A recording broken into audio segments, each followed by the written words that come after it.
In the unforgiving heartland, where fortunes are built on grit and destroyed by greed, a new legend is about to be told. The land remembers every promise and every betrayal, holding the secrets of generations in its silent, fertile depths. Before the harvest begins, offer your tribute. If you believe in the triumph of the underdog, in the quiet strength that outlasts the storm, show your support with a like.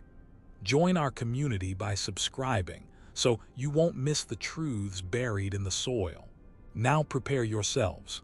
The sun was a merciless hammer over the flat expanse of Blackwood County, beating the gold from the wheat until it shimmered with a heat that promised fortunes or ruin. For Samuel, it promised only the familiar ache of work, a language his body had spoken for 50 years. His hands, etched with the maps of 1,000 previous harvests, gripped the worn steering wheel of his ancient Massey Ferguson combine. The machine, a relic of faded red paint and welded-on prayers, was more a part of him than his own shadow. Its engine was a second heart, its gears an extension of his will. It groaned and shuddered, a loyal old beast breathing its last, and Samuel felt its agony in his own bones. He could feel the vibrations through the soles of his worn leather boots, a death rattle climbing up his spine, a tremor that spoke of metal fatigue and impending failure. The air was thick with the scent of dry earth, diesel fumes, and the sweet, heavy perfume of ripe grain, the smell of money for those who could claim it. For Samuel, it was the smell of survival, the scent of a promise made to his father and his father's father before him, on this very land. There are truths that only reveal themselves when everything we know falls apart. Today, Samuel's world was about to be unmade by the shriek of tortured metal. A violent clack-clack-clack erupted from the engine bay, sharp and percussive as rifle fire, followed by a catastrophic bang that echoed across the silent fields. The great machine shuddered, a final, violent convulsion, coughed a plume of greasy black smoke that blotted out the sun, and fell silent. The silence was more terrifying than the noise. It was the sound of a closing door, of a final page turned. It was the sound of failure, absolute and final. In the sudden, oppressive quiet, the chirping of crickets felt like a mockery, a chorus of tiny voices laughing at his ruin. Samuel didn't swear. He didn't pound the dashboard in a fit of impotent rage. He simply closed his eyes, his craggy face a mask of stone, and listened to the slow, heavy beat of his own heart, a lonely drum in a world that had just stopped turning. The harvest, the culmination of a year of sweat and prayer, was over before it had truly begun. That was when he heard the other sound, a different kind of sound entirely. It was the arrogant purr of a new engine, a sound of effortless power and obscene expense. Jedediah Thorne's brand new John Deere S780, a monstrous green titan of technology, rolled to a stop on the dirt road bordering his field. It idled with a low, confident hum that seemed to mock the Massey's deathly silence. Thorne, his face plump and smug under a pristine baseball cap advertising a seed company he'd only just started using, leaned out of the air-conditioned cab. His two sons, mirror images of their father's condescending smirk, were flanking him, their faces pressed against the clean glass like spectators at a zoo. "Engine trouble, Sam," Thorne shouted, the question dripping with a feigned sympathy that was sharper and more cruel than any direct insult. His voice carried easily across the field, a proclamation of Samuel's failure for all the world to hear. "Looks like that old rust bucket finally gave up the ghost." Laughter, loud and cruel, echoed from the cab, amplified by the unnatural stillness. "Should have taken the buyout from the co-op when you had the chance, old man. We're all gonna be rich this year. The market's heading for the moon. Pity you won't be joining us on the ride." Samuel opened his eyes. They were the color of a stormy sky, deep-set and missing nothing. He looked at Thorne's gleaming machine, a monument to debt and aggressive expansion. He looked at his own field of perfect, unattainable gold, each stalk a tiny, silent accusation. Then his gaze returned to the man who represented everything he was not, loud, fast, and poisonously certain. He gave a slow, deliberate nod, his gaze as steady and unblinking as the horizon. "Maybe," he said. The word was so quiet it was nearly lost in the wind. A single, soft stone dropped into a churning sea of mockery. But it hung in the air long after Thorne had sped away in a cloud of triumphant dust, his laughter still ringing in Samuel's ears, a promise of the social winter that was about to begin.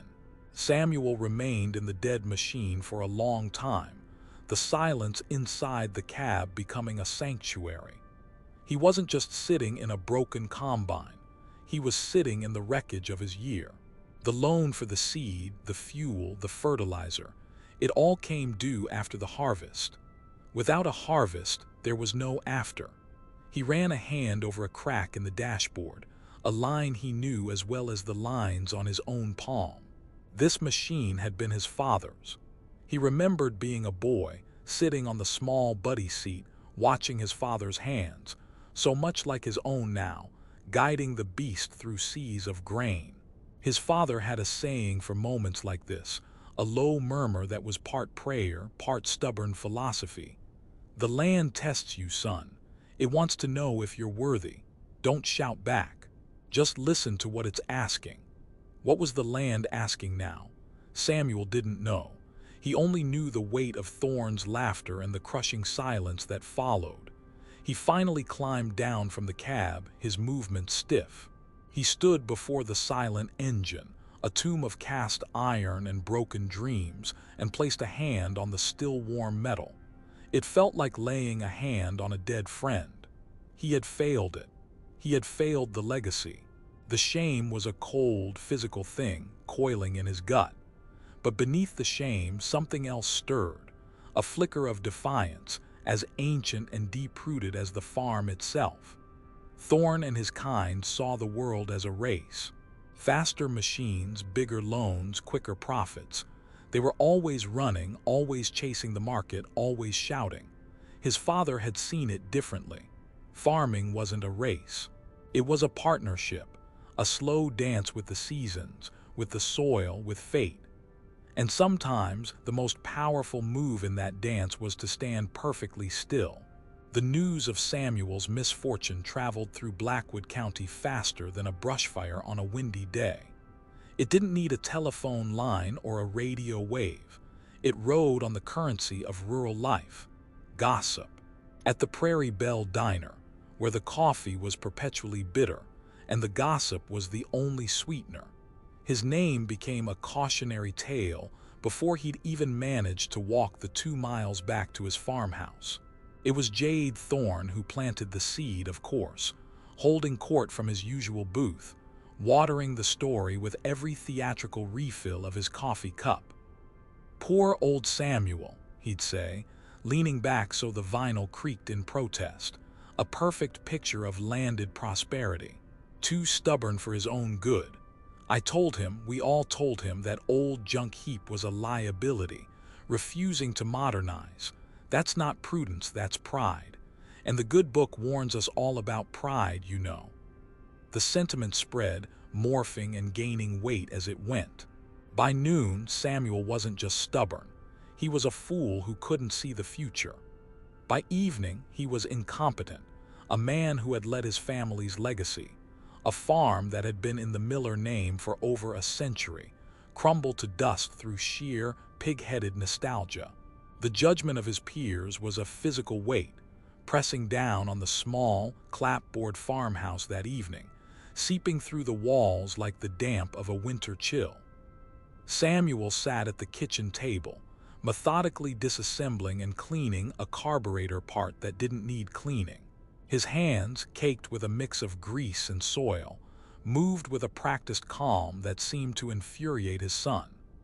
Caleb, 19 and filled with the fire and brittle certainty of his age, paced the worn linoleum floor like a caged wolf. He was built like his father, tall and broad-shouldered, but he lacked the deep, anchoring stillness that defined Samuel. Caleb's energy was a crackling, frantic thing, a raw nerve exposed to the world. "I don't understand you, Dad," Caleb burst out, his voice cracking with a painful mix of anger and shame. "Did you hear what they were saying in town? I went to get gas. Jedediah Thorne's boys were there, filling up their new four-wheeler. Laughing about it, laughing. They called the Massey a museum piece. They said we were finished, that you were too proud to ask for help and now we're cursed. Cursed." The word struck Samuel with the force of a physical blow, but his expression didn't change. He looked up from the gleaming metal part in his hands, his eyes, the color of a stormy sky, meeting his son's. He saw the boy's pain, the raw humiliation that felt like a personal attack, a stain on his own young identity. Caleb wanted him to rage, to throw the carburetor part against the wall, to fight back, to do something, anything, other than sit there in that unnerving, infuriating quiet. "They're right about one thing," Caleb continued, his fists clenched so tight his knuckles were white. "We are finished. The loan payment for that seed from the bank is due in 60 days. 60 days. Mr. Davison won't wait. He never waits. We have nothing. Everyone else is starting to haul grain, making a killing on this market spike, and we're sitting here with a dead combine and a field that might as well be on the moon." Samuel placed the carburetor part down on a clean rag with surgical precision. He wiped his hands, each movement slow and deliberate, a ritual of control in a world that had spun out of it. He didn't deny the facts. The debt was real, a number on a page that grew teeth at night. The dead machine in the field was real. The laughter of his neighbors, a poison in the air, was real. But to Samuel, these were just pieces of a larger picture, a complex mosaic of cause and effect that he knew Caleb, in his youthful fury, couldn't see yet. "We are not cursed, son," Samuel said, his voice a low rumble, the sound of stones settling deep in the earth. "And we are not finished." "Then what are we?" Caleb demanded, his voice pleading now, the anger giving way to a desperate need for answers, for hope. "What are we supposed to do? Sit here and watch them all get rich while we go broke?" Samuel looked past his son, out the kitchen window at the fields of wheat, standing tall and silent under a sky bleeding from orange into a deep, bruised purple. The golden stalks weren't mocking him. They were waiting, just like him. They were ignorant of the market, of debt, of Thorne's laughter. They simply were, fulfilling their purpose, waiting for the cycle to complete itself. In their silence, he found a strange kinship. "We wait," Samuel said. The simplicity of the answer was maddening to Caleb. It felt like surrender, like an admission of defeat. It was the answer of a weak man, a beaten man. "Wait for what?" he shot back, his voice thick with disbelief. "For a miracle, for the bank to forget we owe them $100,000. "We'll see," Samuel replied, turning his attention back to the useless piece of metal in his hands. He knew it was the only answer he could give, the only one that was true. You don't fight the storm. You find shelter and wait for it to pass. You don't curse the broken gear. You study the pieces, understand the failure, and learn. For now, all they could do was endure the judgment of the crowd and wait for the story to turn to the next page. He knew Caleb couldn't understand. The boy was of a different generation, a generation taught to hustle, to scale, to disrupt. They saw stillness as failure. Samuel was from a lineage that understood the power of the fallow field, the strength in the dormant seed, the wisdom in the winter pause. His decision wasn't an action. It was a radical act of faith in a cycle larger than one season's profit margin. It was a choice to listen to the land, not the noise. But telling Caleb that would be like describing the color blue to a blind man. The boy would have to see it for himself. So for now, there was only the waiting, and the heavy, suffocating weight of being judged a fool by everyone he knew. The days that followed were a special kind of hell, a slow torture measured in radio reports and the rumble of other men's trucks. The price of wheat, fueled by a surge in global demand and a catastrophic drought in South America, began to climb with a terrifying velocity. First a little, then a lot. It spiked, hitting a 10-year high, then a 15-year high. The numbers crackled from the small, dusty radio on the kitchen counter, each tick upward a fresh turn of the screw in Samuel's gut. For the farmers of Blackwood County, it was a lottery win, a jubilee year, the kind of harvest they would tell their grandchildren about. For Samuel, it was the sound of a door slamming shut, being bolted, and the key being thrown away. He became a ghost on his own land, an outsider in his own life. He'd rise before dawn, the habit of a lifetime unbreakable, and walk the perimeter of his property. The wheat stood heavy and perfect, the heads full and drooping with the weight of their own potential, a fortune he couldn't touch. It was a cruel irony, a masterpiece locked behind unbreakable glass.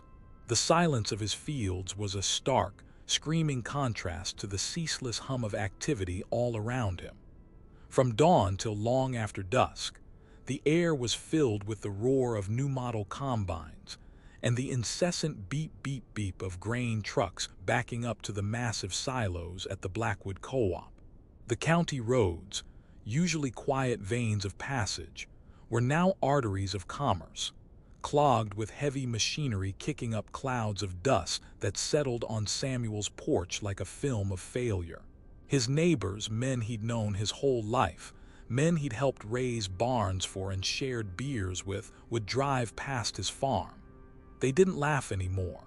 Their expressions were worse, a mixture of pity and a smug, self-congratulatory satisfaction. They were the winners, the smart ones who had modernized, and he was the cautionary tale they'd tell their children about the dangers of being stuck in the past.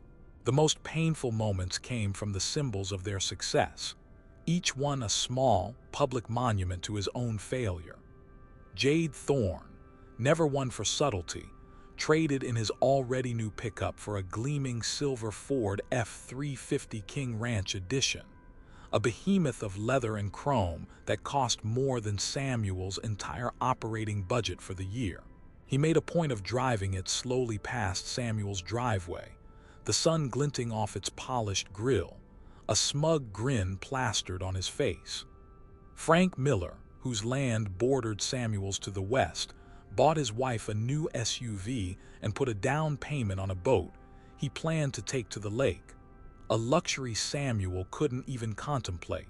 Even old man Henderson, who usually complained about being broke no matter the market price, was seen sporting a new gold watch at the diner, flashing it around as he paid for his coffee.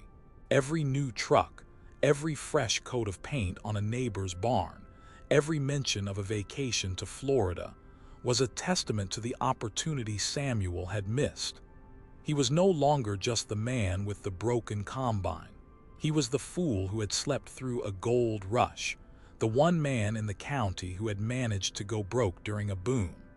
The pressure on Caleb was immense, a social crucible that burned away his youthful confidence.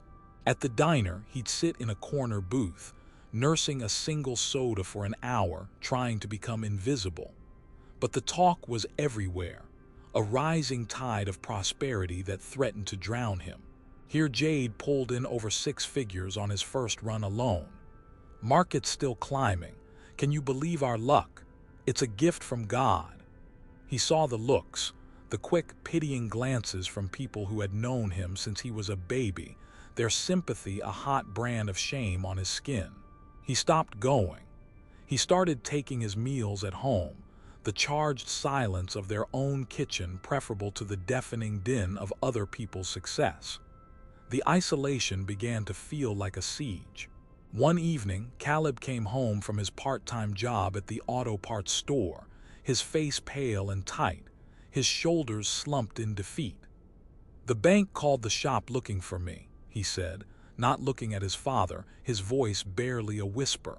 It was Mr. Davison. He was polite, so polite it made my skin crawl. He called it a courtesy reminder about the seed loan. Then he asked how the harvest was going. I didn't know what to say. He said he heard we were having some mechanical difficulties, and just wanted to express his hope that it wouldn't impact our ability to meet our obligations in 30 days. The carefully chosen words were a clear and brutal threat. A banker's kindness was always conditional, a velvet glove on an iron fist. Samuel nodded, his jaw set so tight a muscle jumped. He had expected the call. In his mind, he was already walking through the house, the barn, the workshop, taking a grim inventory. He was working the terrible numbers, figuring out what they could sell, what they could live without. The old wood chipper, his grandfather's prized shotgun collection, maybe Sarah's jewelry, the pieces passed down from her mother. The thought made his stomach clench with a sickness that was more than just fear. It was a deep, soul-level dread of failing not just himself, but the memory of those who came before him. "They're circling Dad," Caleb said, his voice low and defeated, all the fight gone out of him. "They smell blood in the water. Thorne, the neighbors, now the bank. They're all just waiting for us to die." Samuel looked at his son, seeing not just a boy, but the fifth generation of his family to work this unforgiving soil. He saw the proud set of his grandfather's jaw, but he also saw the crushing weight of legacy squeezing the youth and hope out of him. He walked over to the window and stared out at the dark fields. The moon cast a silver sheen on the silent wheat, making it look like a vast river of frozen light. It was beautiful and worthless all at once. For the first time, a sliver of doubt, cold and sharp as a shard of ice, pierced his stoic calm. Was he a philosopher or just a fool? Had he mistaken stubbornness for patience? Was his father's wisdom simply outdated sentiment in a world run by algorithms and global markets? He had nothing to sell. He looked like a failure. To his son, to his neighbors, to his bank. And in the quiet, solitary confinement of his own mind, for a fleeting, terrifying moment, he felt like one too. The doubt was a poison, and he had to fight it. He closed his eyes and summoned the memory of his grandfather during the great drought of '88. The fields were dust, the cattle were skin and bones. Everyone was selling, running for the cities. His grandfather had sat on this same porch, looking out at the devastation, and had said, "The land is resting. It's telling us to rest with it. The ones who run now will have nothing to come back to." He'd held on. He'd nearly lost everything. But when the rains finally came the next year, he was one of the few who still had land to plant. Samuel clung to that memory like a drowning man to a piece of driftwood. It was the only thing he had. The first sign that the world was about to turn inside out came not as a bang, but as a whisper. It was a Tuesday, 2 weeks after the last of his neighbors had delivered their final, triumphant truckloads of grain. The market price had finally begun to level off, and a smug, prosperous calm had settled over Blackwood County. The new trucks were washed and polished, parked proudly in driveways like trophies. The talk at the diner had shifted from market prices to vacation plans and the best way to invest the windfall. It was Sarah, Samuel's wife, who heard the first rumor. She had gone into town for groceries, a trip she now dreaded, and returned with a furrowed brow, her usual quiet composure unsettled.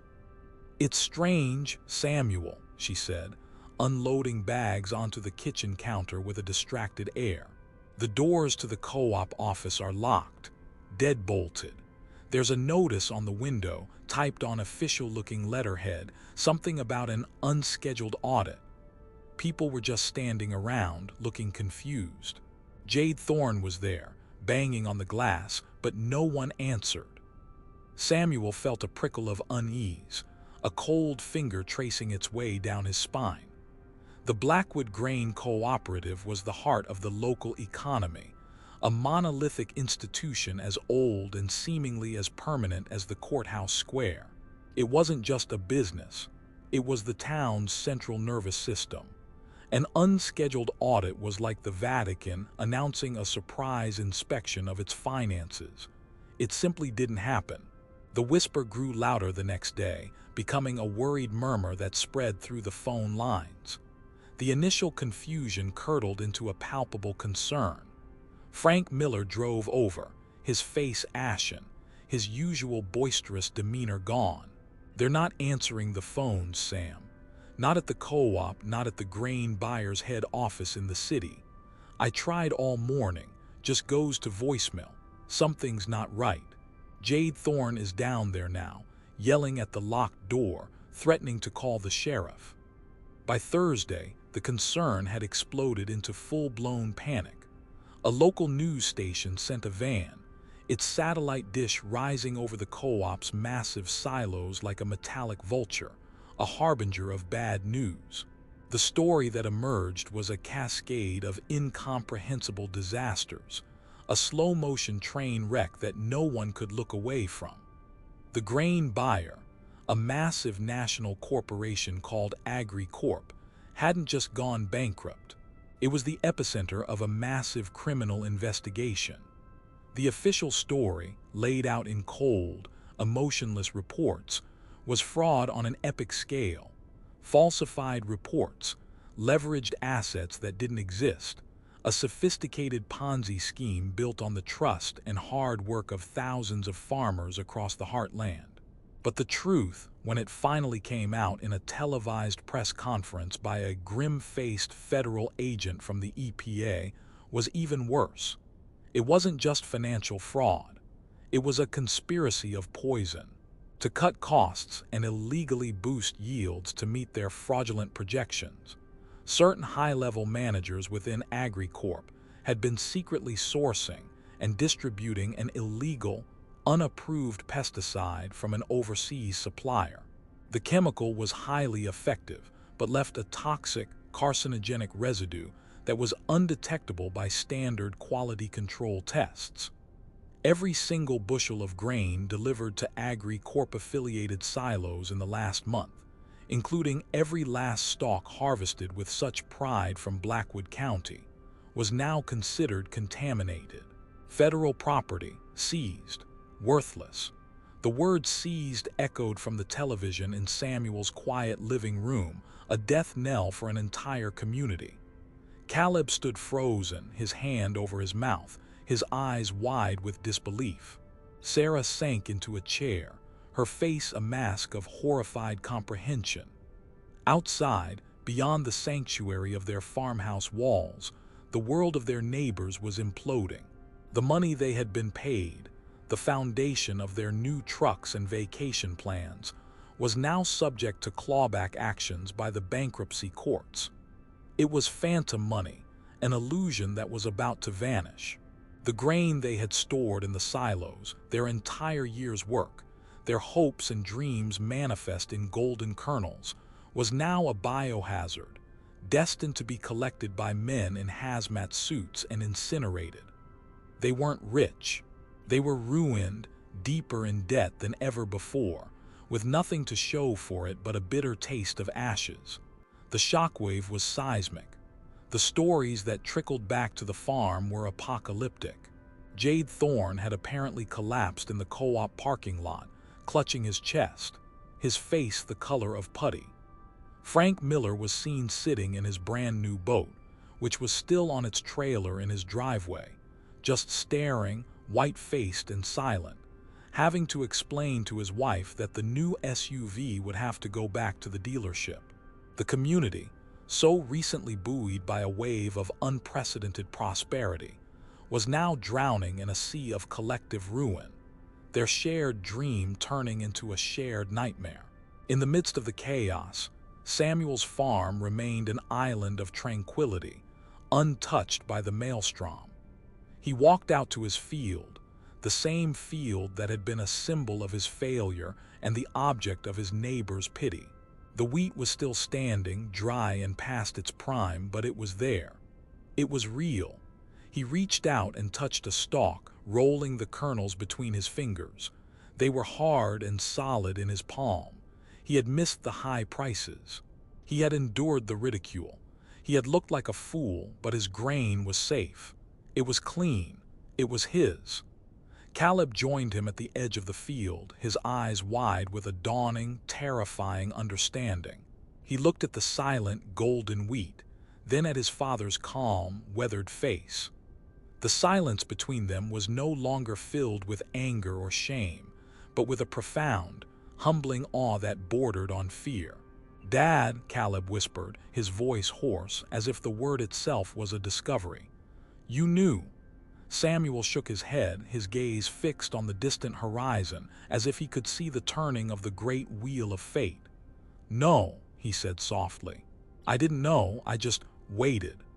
And in that single word, Caleb finally understood the universe of difference between his father's patience and his own panic.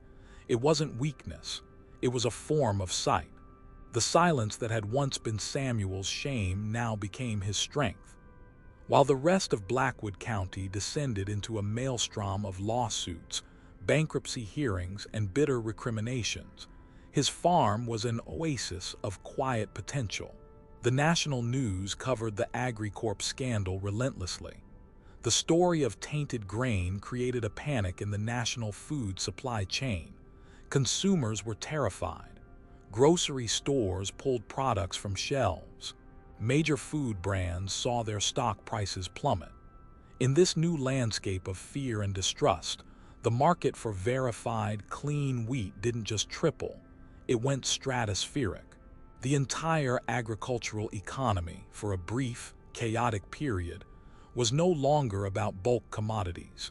It was about trust. And Samuel, through no virtue other than a broken engine and a patient spirit inherited from his ancestors, was the only person for 100 miles who had any to sell. He didn't have to look for a buyer. They came to him, a pilgrimage of the desperate to the farm of the man they had once scorned. The first to arrive was a woman in a crisp suit driving a hybrid sedan with California plates, a vehicle so out of place on the dusty county roads it might as well have been a spaceship. She represented a consortium of artisan bakeries and high-end organic food suppliers, companies whose entire brands were built on purity and transparency. They weren't just in trouble, they were on the brink of extinction. Their supply lines had been severed, and their customers were clamoring for safe products.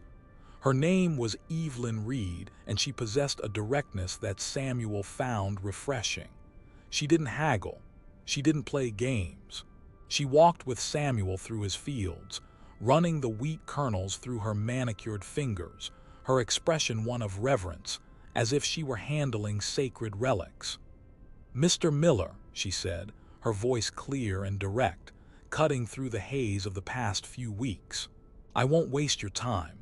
Your crop is more than just grain right now. In the current market, it's a lifeline. It's proof that the system isn't entirely broken. It's a story." She didn't offer him the already inflated market price. She offered him a premium so high it seemed fictional, a number that made Samuel's breath catch in his throat. It was a price born of desperation and strategic necessity. Her companies needed his story as much as his wheat. The failed farmer, the stoic old man who refused to follow the herd and was saved by his own misfortune. It was a marketing narrative worth its weight in gold. She wasn't just buying wheat, she was buying authenticity. The harvest, when it finally happened a week later, was a surreal affair. A brand new, top-of-the-line combine, leased by Evelyn Reed's company, arrived on a flatbed truck. It was operated by a professional crew of two, a man and a woman who spoke in quiet, respectful tones and treated Samuel's fields with the meticulous care of archaeologists excavating a priceless tomb. The process was slow, methodical. Samples were taken from every section of the field, labeled, and sent via courier for independent lab testing before a single stalk was cut. Samuel and Caleb watched from the porch, silent observers of their own salvation. They didn't participate, they observed. The roar of this new machine wasn't the sound of mockery, but of redemption. Caleb was quiet, his youthful arrogance completely stripped away, replaced by a deep, contemplative respect for the father he thought he had understood but had never truly known. He watched the digital readout in the combine's cab, watched the trucks, not the familiar local haulers headed for the tainted co-op silo, but gleaming, climate-controlled long-haul rigs destined for a special processing facility hundreds of miles away, and did the math in his head over and over, convinced he was making a mistake. The numbers were staggering, life-altering. They weren't just going to pay off the bank loan, they were going to obliterate it. They weren't just solvent, they were wealthy. Wealthier than Jedediah Thorne had ever dreamed of being, even in the height of his phantom success. When the final truck pulled away, leaving a trail of dust hanging in the late afternoon air, and silence returned to the farm, Evelyn Reed handed Samuel a tablet. On the screen was a wire transfer confirmation from her consortium's bank. The string of zeros was so long it seemed unreal, a typo, a glitch in the system. Samuel looked at it for a long moment, his expression unreadable. He simply tapped the confirm button with a calloused finger and handed the tablet back. He felt no elation, no surge of triumphant pride, no desire to drive to town and gloat. He felt balanced. The universe had taken from him, and now it had given back in its own time and its own way. It was all part of the same long, incomprehensible story. That evening, as the sun set, painting the harvested, stubbled fields in hues of purple and rose, Caleb found his father in the barn. He was surrounded by the disassembled parts of the old, broken-down Massey Ferguson, carefully cleaning and oiling each piece. "Dad," Caleb began, his voice thick with an emotion he couldn't name. "We could buy 10 of those new combines now. We could buy a whole new farm. Why are you doing this?" Samuel didn't look up from his work. He methodically wiped a clean rag over a heavy gear, his hands steady and sure. "This machine didn't fail us, son," he said, his voice quiet but firm, resonating in the cavernous space of the barn. "It saved us. You don't throw away the things that save you. You honor them. You understand them. You make them whole again." In that moment, Caleb understood. It wasn't about the money. It had never been about the money. For men like Jedediah Thorne, money was the goal. For his father, it was just a byproduct, a tool. The real work was something else entirely. It was about a way of being. It was about honoring the process, respecting the tools, and understanding that sometimes the greatest salvation comes disguised as total, absolute ruin. He picked up a rag and a can of oil, and in the fading light, began to help his father put the pieces back together. Months turned into a season. The fortune Samuel had made was settled quietly into the farm's accounts, a silent bulwark against the future. The first thing he did was walk into the Blackwood County Bank. He didn't ask to see the manager, Mr. Davison. He simply waited his turn in line like any other customer. When he reached the teller, he asked to pay off the seed loan and every other debt attached to his name. The transaction, so monumental in his life, was conducted with a quiet dignity that left Mr. Davison, who had come out of his office to watch, momentarily speechless. Samuel didn't gloat. He didn't even make eye contact with the banker who had threatened him. He simply settled his accounts, as was his duty, and walked out. Life on the farm returned to a semblance of its old rhythm, yet everything was different. The crushing weight of financial precarity, a burden he had carried his entire adult life, was gone. It was replaced by a sense of peace that was deeper and more nourishing than any satisfaction money could buy. Samuel made no extravagant purchases. He replaced the worn tires on his old truck and bought Sarah a new, state-of-the-art greenhouse she'd wanted for years. But the King Ranch pickups and vacation homes of his neighbors held no allure for him. His wealth was not in his bank account. It was in the soil, in his family's security, in the freedom from fear. The rest of the county was still reeling. The AgriCorp scandal had left a deep, festering wound that refused to heal. Farms were foreclosed, families were broken, and a bitter resentment simmered just beneath the surface of daily life. Samuel, once the object of their pity and scorn, was now regarded with a complex mixture of awe, envy, and deep suspicion. To some, he was a prophet, a man who had seen the storm coming. To others, he was just impossibly, unfairly lucky. He ignored it all, the praise as much as the whispers, focusing on the work. Winter was approaching, and the hayloft needed to be organized for the cattle feed. It was a task he'd performed 1,000 times, his movements sure and steady in the familiar, dusty light of the barn. But life is a tapestry of endless variables, a story with twists no one can predict. A single rotten floorboard, hidden for years beneath a layer of loose hay, gave way under his weight without warning. There was no time to react, no chance to grab for a rafter. One moment he was standing, bathed in the scent of dry alfalfa. The next he was falling through a splintering hole, a sharp, white-hot explosion of pain in his left leg, followed by the jarring impact with the barn's concrete floor below. He lay there, grit and dust in his mouth, the world swimming in a gray haze of agony. The pain was immense, a living thing that consumed all thought, pinning him to the ground. Caleb found him minutes later, his face a mask of terror. The break was clean but severe, a fractured tibia. The doctor in town, a young man who looked barely older than Caleb, set the leg in a heavy plaster cast that ran from his toes to his thigh, sentencing him to 6 weeks of total immobility. The accident, a random act of misfortune, happened 2 days before the annual Blackwood Cooperative General Meeting. It was, by all accounts, the most important meeting in the co-op's 100-year history. With AgriCorp gone and the federal bankruptcy proceedings in full swing, the farmers who remained had to decide their future. There were proposals for a new, independent buyer, debates over complex federal aid packages, and elections for a new board of directors to steer them out of the crisis.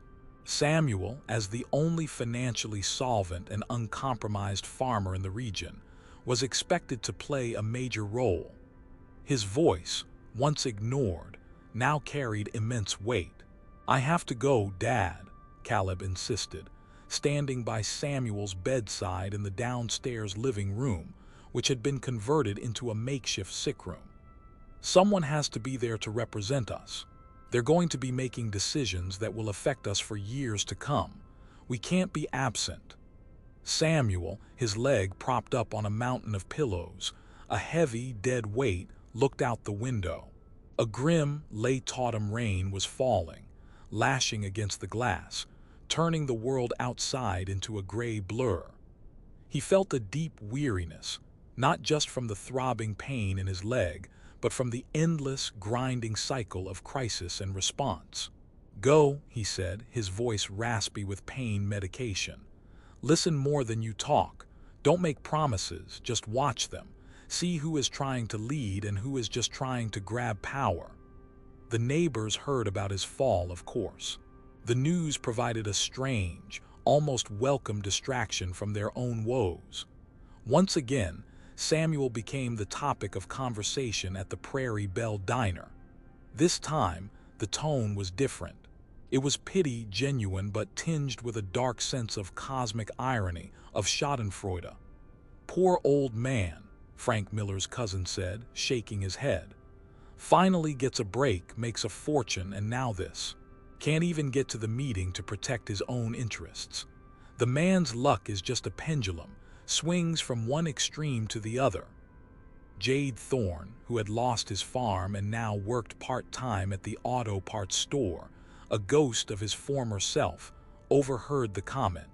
A flicker of his old smugness, a muscle memory of arrogance, returned to his face. "Maybe it's a sign," he muttered to the man next to him.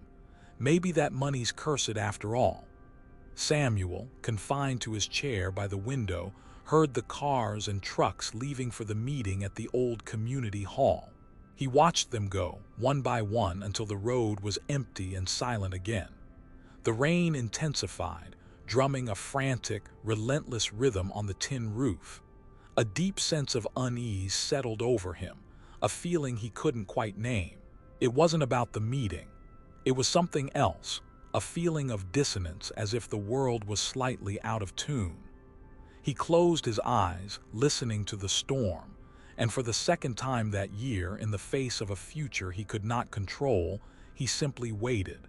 The storm that had been threatening all day broke with a primal fury just as the co-op meeting was called to order. Rain came down in blinding, horizontal sheets, and the wind howled like a hungry wolf, rattling the rafters of the old community hall. The building, erected in the 1950s with community labor and donated timber, was a town landmark, but its age was showing in every creak and groan. The tin roof, battered by 6 decades of prairie weather, moaned under the assault. Inside, the mood was as tense and volatile as the weather. Nearly every farmer left in the county was packed into the hall, their faces etched with anxiety, anger, and the kind of desperation that makes men dangerous.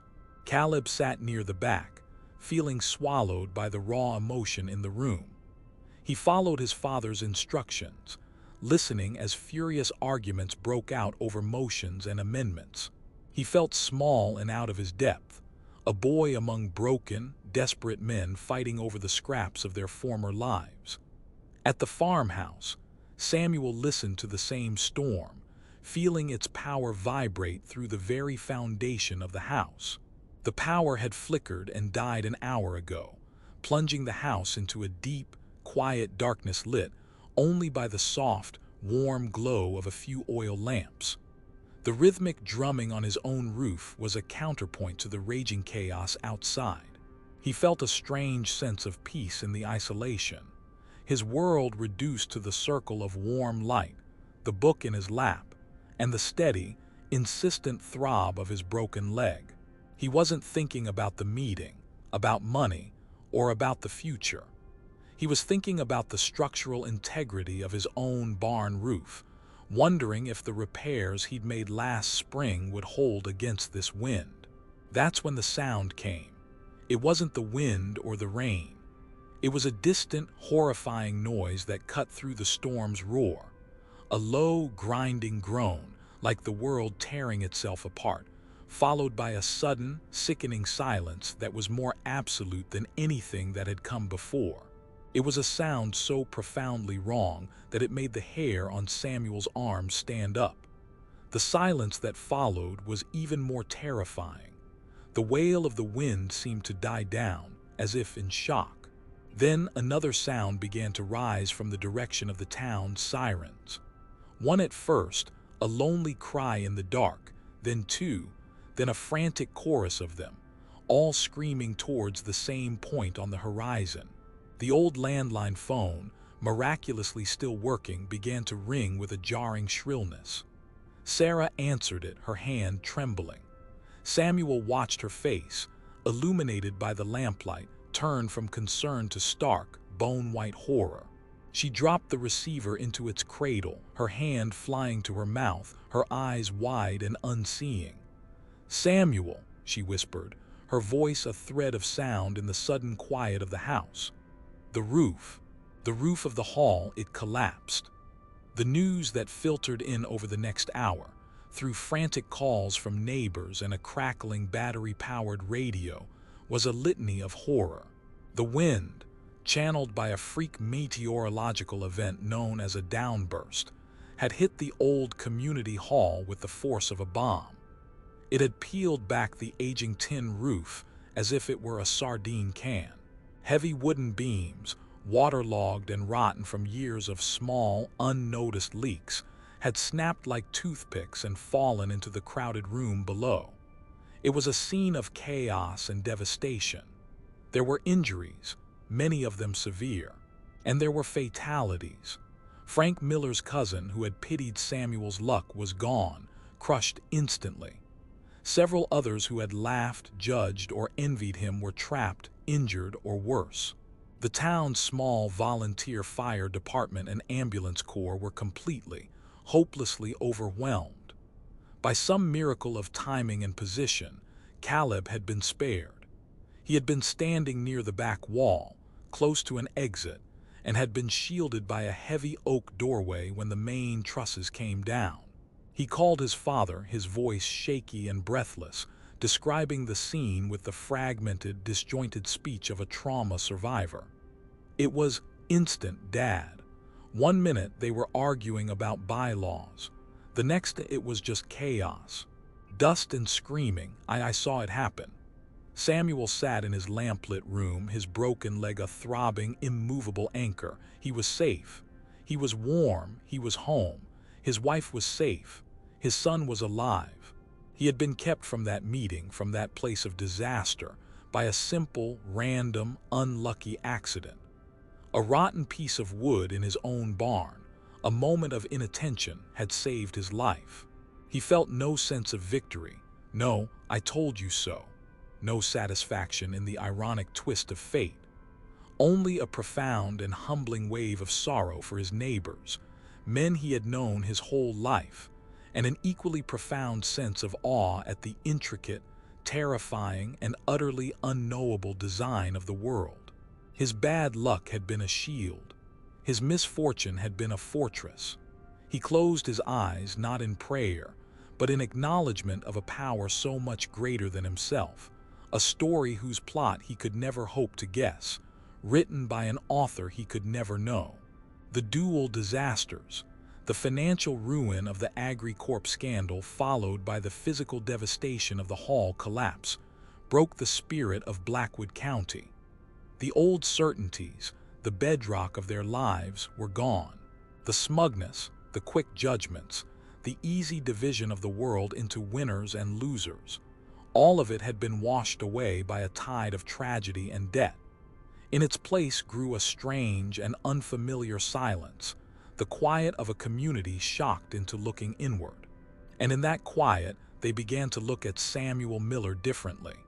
He was no longer the fool, the lucky one, or the cursed prophet. He was simply the man who was still standing. His farm, once an emblem of stubborn backwardness, now seemed like an anchor in a storm-tossed sea. His quiet, unhurried way of life, once seen as a weakness, now looked like a source of unshakable strength. They came to him slowly at first, one by one, not for money, but for something more valuable. They came for wisdom. Martha Miller, Frank's widow, came to ask his advice on whether to sell her land to the developers sniffing around or try to lease it. She sat at his kitchen table, weeping silently into a porcelain cup of tea, and he listened, truly listened, for over an hour, letting her pour out her grief and fear before offering a few simple, practical words about soil quality and long-term land value. Young Tom Henderson, whose father was severely injured in the collapse and would likely never walk again, came in a panic, unsure how to manage the coming planting season. Samuel, still in his cast but now able to get around on crutches, spent an afternoon with the boy in his workshop, sketching out a crop rotation plan on a notepad, his instructions clear, calm, and reassuring. The most surprising visitor was Jedediah Thorne. He appeared on Samuel's porch one evening at dusk, a ghost of the man he once was. His shoulders were slumped, his face was gaunt, and the arrogance had been stripped from him like paint from an old barn, leaving behind the raw, weathered wood of a broken man. He looked 10 years older. He had lost his farm to the bank, his savings were gone, and his neighbor, Frank Miller, had been his closest friend since childhood. He twisted the brim of his worn, greasy cap in his hands, unable to meet Samuel's eyes. "Sam," he began, his voice rough and unfamiliar, I came to say I was wrong about everything." Samuel simply nodded, gesturing to the porch swing. He waited. The silence was not a weapon but an invitation. "I laughed at you," Jade continued, the confession costing him dearly, each word a painful stone pulled from his throat. "I called you a fool to your face and behind your back. I thought I had it all figured out. The new machines, the market timing, the forward contracts. I was playing the game and I thought I was winning. But it wasn't a game. It was my life, my family's life." He finally looked up, his eyes filled with a broken, pleading confusion. "How did you know, Sam? How did you know to wait? Everyone says you were lucky, but this is more than luck. It feels like you saw the whole thing coming." Samuel looked at the man who had been his tormentor, and he felt no triumph, only a shared, profound sorrow.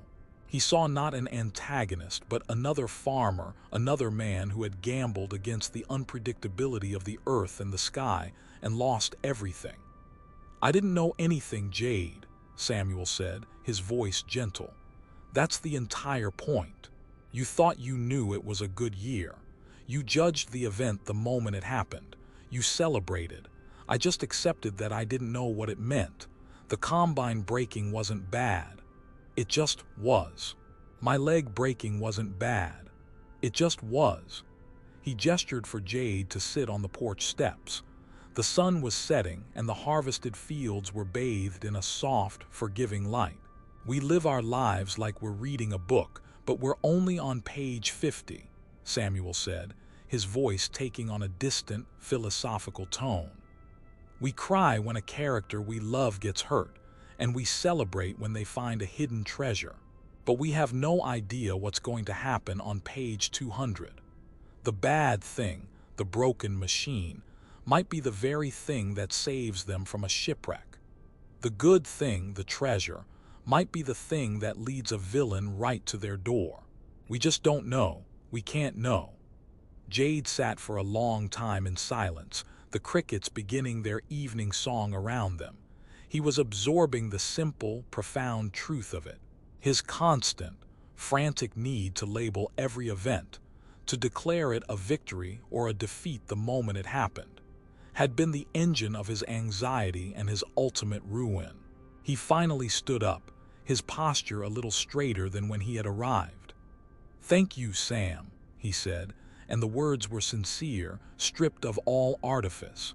He walked away not healed, but with the first glimmer of a path forward. From that day on, the neighbors stopped judging.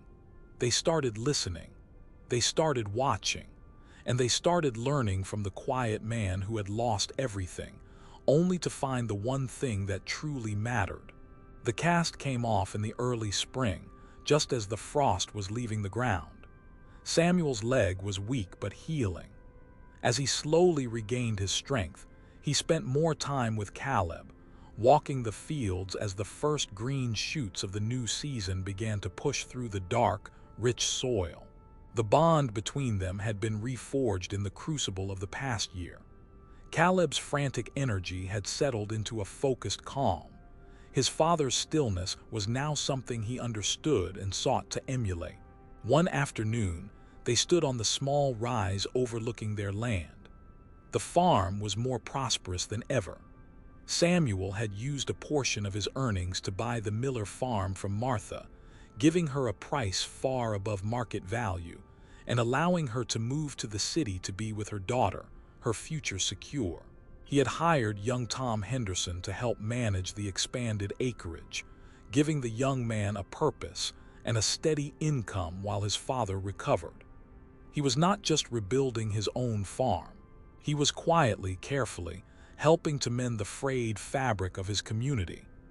"I've been thinking about what you told Jedediah Thorne," Caleb said, breaking the comfortable silence between them, "about being on page 50 of a book we can't finish." "It's true," Samuel said, his eyes on the far horizon, where the blue of the sky met the brown of the earth. "It's the truest thing I know. "But it's hard," Caleb admitted, his voice full of a newfound humility. "When the engine blew, I felt like the book was over. I was so sure. When the market spiked, I felt like we had read the last page and it was a tragedy. I wanted to rip the pages out. I was so angry at you for just accepting it." "Acceptance is not passivity, son," Samuel corrected gently, turning to face him. "It's not giving up. It's understanding what you can control and what you can't. I couldn't control the broken engine, but I could control how I responded. I could choose not to be broken with it. I could choose patience over panic. I could choose to work on what I could fix, which, at that moment, was nothing more than a greasy carburetor and my own state of mind." He bent down and picked up a clump of damp earth, crumbling it in his palm. The scent was rich and full of the promise of life. People see a flood and call it a disaster, and it is, for the man whose house is washed away. But for the soil downstream, that flood brings nutrients and topsoil that will feed generations to come. Is the flood good or bad? It's both. It's neither. It simply is. The event itself has no opinion. He looked directly at Caleb, his gaze clear and steady, a lifetime of this hard-won wisdom shining in his eyes. "Our only job, our only real task in this life is to play our part on the page we are on right now. We tend the soil. We mend the fences. We act with decency and care. We do the work that is in front of us without demanding to know how it will all turn out." He let the dark soil fall from his hand, returning it to the earth. "We do not know the end of the story," he said, the words settling between them with the weight of scripture. "We only know the page we are on. And this," he swept his hand out to encompass the greening fields, the sturdy barn, the quiet farmhouse, "this is a good page." Caleb nodded, a slow, deep understanding dawning in his eyes. He finally saw it. The peace his father carried wasn't an absence of feeling. It was a deep, abiding trust in the unfolding of a story far grander and more complex than any single harvest, any single disaster, any single lifetime. He looked at the vast, open sky, and for the first time its unknowable nature didn't feel threatening. It felt like a promise. A year later, the new Blackwood County Bank and Trust opened its doors in a modest brick building on Main Street. It wasn't flashy, but it was solid, built on a foundation of local capital and conservative, community-focused principles. The man who had quietly organized the consortium of local investors and provided the majority of the seed funding was Samuel Miller. The old bank had failed in the chaotic aftermath of the AgriCorp collapse, swallowed by a larger, indifferent corporation, and Samuel, seeing the need for a stable financial institution that served the community rather than a distant corporate office, had stepped in. He didn't put his own name on the building. He didn't want the glory. He just wanted something that worked, something that was fair. On the first day of business, Samuel drove his old, reliable truck into town. He wasn't there to see the new bank manager or to review accounts. He had another destination. He walked into the county unemployment office, a drab, fluorescent-lit room that smelled of stale coffee and quiet desperation. At a desk in the corner, a man was processing paperwork, his movements slow and defeated. It was Jedediah Thorne. He looked up as Samuel approached, and a flicker of the old, familiar shame crossed his face. He assumed Samuel was there to gloat, to witness his final, pathetic humiliation. "Samuel," he mumbled, straightening a stack of papers that didn't need straightening. "What can I do for you?" "I have a job offer for you, Jade," Samuel said, his voice even and direct. Jade stared, uncomprehending, his mind unable to process the words. "A job?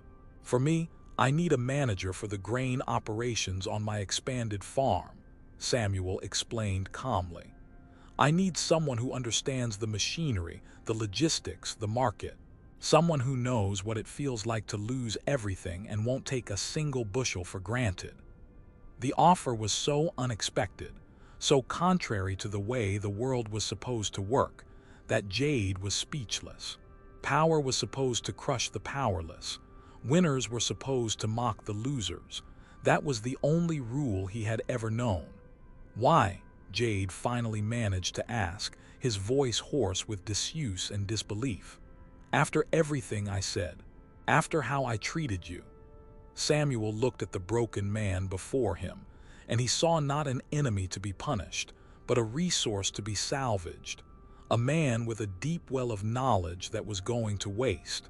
"Because," Samuel said, his voice carrying the simple weight of truth, "I believe we're all just on different pages of the same story, and I think it's time you started a new chapter."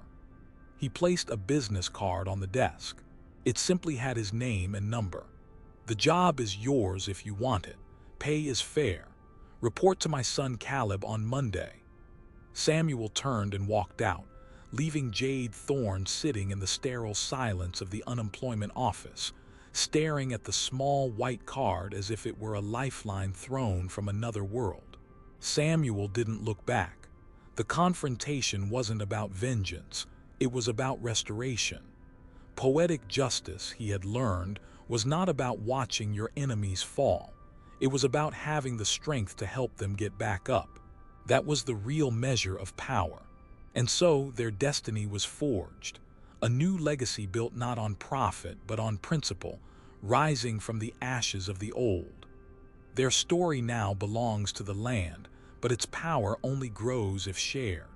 We must remember that the worst and best moments of our lives are often just chapters of a story we cannot yet read.